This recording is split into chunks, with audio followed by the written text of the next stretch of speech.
Assalamualaikum warahmatullahi wabarakatuh. Salam sejahtera bagi kita semua. Perkenalkan, nama saya Ria Juni Dela Salmon, NIM B1911043. Saya mahasiswa Stikes Pasapua Ambon, Prodi D3 Kebidanan. Di sini saya akan menjelaskan tentang hipertensi atau tekanan darah. Hipertensi adalah suatu kondisi di mana tekanan darah seseorang lebih atau sama dengan 140/90 mm merkuri. Tapi pemeriksaannya itu harus berlangsung 2 kali berturut-turut dalam waktu yang berbeda. Jadi kalau baru 1 kali pengukuran misalnya 150, kita tidak bisa mendefinisikan orang tersebut terkena hipertensi. Macam-macam obat hipertensi itu yang pertama, diuretik. Diuretik adalah salah satu golongan obat yang paling sering digunakan dalam pengobatan hipertensi. Obat ini bekerja dengan cara menghilangkan kelebihan air dan garam yang merupakan salah satu penyebab hipertensi. Cara kerja obat ini membuat klien jadi lebih sering buang air kecil. Selain itu, obat hipertensi diuretik juga dapat menimbulkan efek samping lainnya, yaitu seperti kelelahan, kram otot, lesu, nyeri dada, pusing, sakit kepala, atau sakit perut. Jadi ada 3 jenis macam utama dari obat darah tinggi diuretik, yaitu yang pertama thiazide, yang kedua potasium sparing, yang ketiga diuretik loop. Jenis obat darah tinggi diuretik yang akan kita bahas yang pertama yaitu thiazide. Thiazide adalah jenis obat yang bekerja mengurangi natrium air dalam tubuh. Thiazide merupakan satu-satunya jenis diuretik yang dapat memperlebar pembuluh darah sehingga membantu menurunkan tekanan darah. Contoh obat thiazide yaitu chlorthalidone. Chlorthalidone merupakan obat jenis thiazide diuretik atau water pill yang membantu mencegah tubuh dari penyerapan garam yang berlebihan yang bisa menyebabkan fluid retidon atau edema.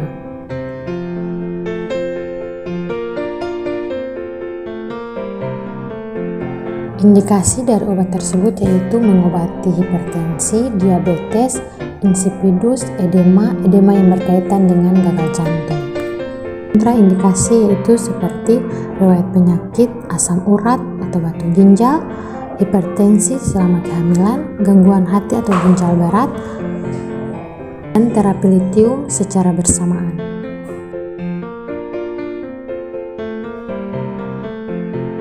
Dosis obat chlorthalidone untuk pasien dewasa yaitu 12-5 atau 25 mg setiap hari. Dapat meningkat hingga 50 mg setiap hari jika perlu. Sedangkan untuk dosis pasien lanjut usia yaitu 6,25 sampai 12,5 mg sekali sehari. Dosis maksimal yaitu 25 mg setiap hari.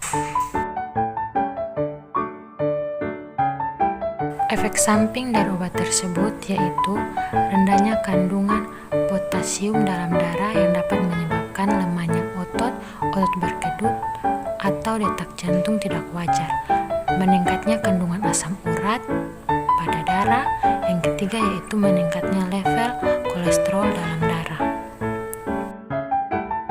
Obat metolazon umumnya digunakan untuk mengobati tekanan darah tinggi dan kelebihan retensi cairan atau edema. Obat ini tergolong kelas obat kardiovaskular yang disebut diuretik, juga dikenal sebagai pil air. Cara kerjanya yaitu metolazon bekerja untuk menyingkirkan kelebihan cairan dalam tubuh yang menyebabkan penurunan tekanan darah, menurunkan tekanan darah tinggi, membantu mencegah stroke, serangan jantung, dan masalah ginjal.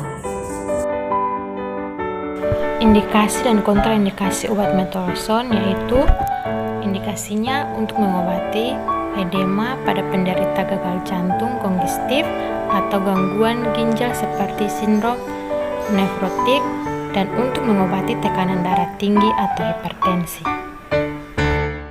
Sedangkan kontraindikasi yaitu pasien dengan gangguan anuria, pasien hepatik, koma atau prekoma, dan ibu hamil. Dosis umum dewasa untuk hipertensi yaitu 2,5 mg sekali sehari atau 0, mg sekali sehari. Sedangkan untuk anak-anak belum ada ketentuan dosis obat ini untuk anak-anak. Obat ini bisa saja berbahaya bagi anak-anak. Efek samping dari obat metolosone yaitu mulut kering, haus, mual, muntah, merasa lemah, mengantuk, gelisah atau pusing, detak jantung cepat atau tidak rata, nyeri otot atau kelelahan, sakit dada, kencing lebih sedikit dari biasanya atau tidak sama sekali. Selanjutnya yaitu potassium sparing. Obat penurun tekanan darah tinggi diuretik jenis potassium sparing membantu mengurangi jumlah dalam tubuh dengan mempercepat proses diuresis atau buang air kecil. Namun berbeda dengan jenis diuretik lainnya, obat ini bekerja tanpa membuang kalium dari dalam tubuh. Contohnya seperti obat amilorid. Amilorid adalah obat diuretik potassium sparing diuretik atau water pill yang berperan untuk mencegah penyerapan garam terlalu banyak di tubuh penderita. Obat ini adalah golongan obat yang membuang garam dan ekstra air sambil mencegah ginjal agar tidak membuang banyak kalium. Cara kerja obat amilorid. Obat ini digunakan untuk mencegah hipokemia, yaitu kondisi ketika kadar kalium di tubuh pasien terlalu rendah. Selain itu, obat amilorid mungkin juga digunakan dalam indikasi atau kombinasi obat lainnya yang harus sesuai dengan petunjuk dokter.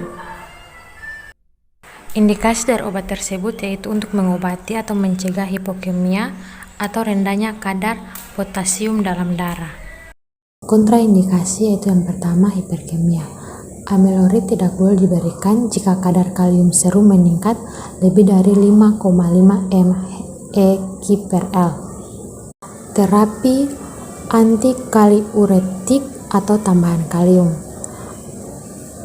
Amilorid tidak boleh diberikan pada pasien yang mendapat spironolakton, triamteren, garam pengganti yang mengandung kalium dan diet yang kaya akan kalium karena dapat meningkatkan kadar kalium serum secara cepat.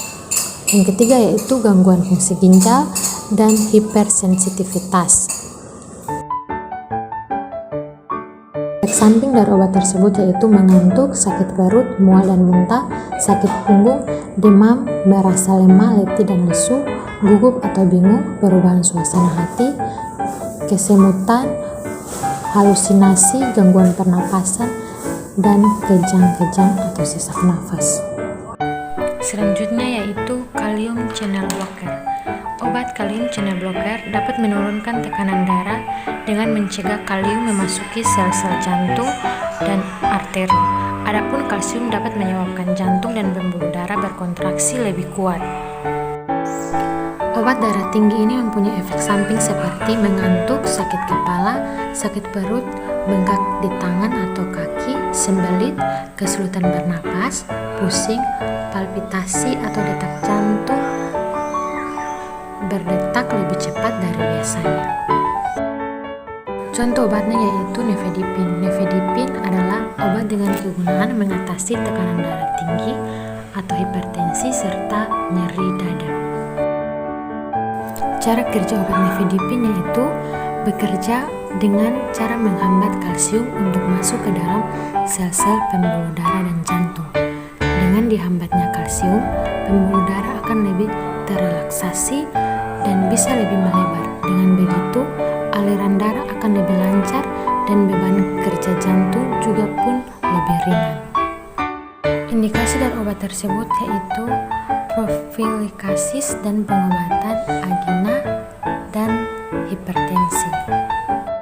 Kontraindikasi yaitu terlalu bersama, rifampisis, stroke, hamil, laktasi, infak miokard akut termasuk 8 hari pertama sesudah infak miokard, hipersensitif terhadap dihidroridin. Dosis untuk obat nifedipin yaitu untuk dewasa 5 mg 3 kali sehari, untuk perawatan 10-20 mg 3 kali sehari. Kemungkinan dosis ini dapat disesuaikan menjadi 10-40 mg 2 kali sehari atau 20-90 mg sekali sehari. Untuk lansia, pengukuran dosis ini mungkin dibutuhkan. Efek samping dari bahaya nifedipin yaitu sakit kepala, pusing, mual, wajah memerah, konstipasi, dan kram otot. Demikianlah hasil presentasi saya. Kurang dan lebihnya saya mohon maaf jika ada dalam kata dan penulisan. Assalamualaikum warahmatullahi wabarakatuh. Salam sejahtera bagi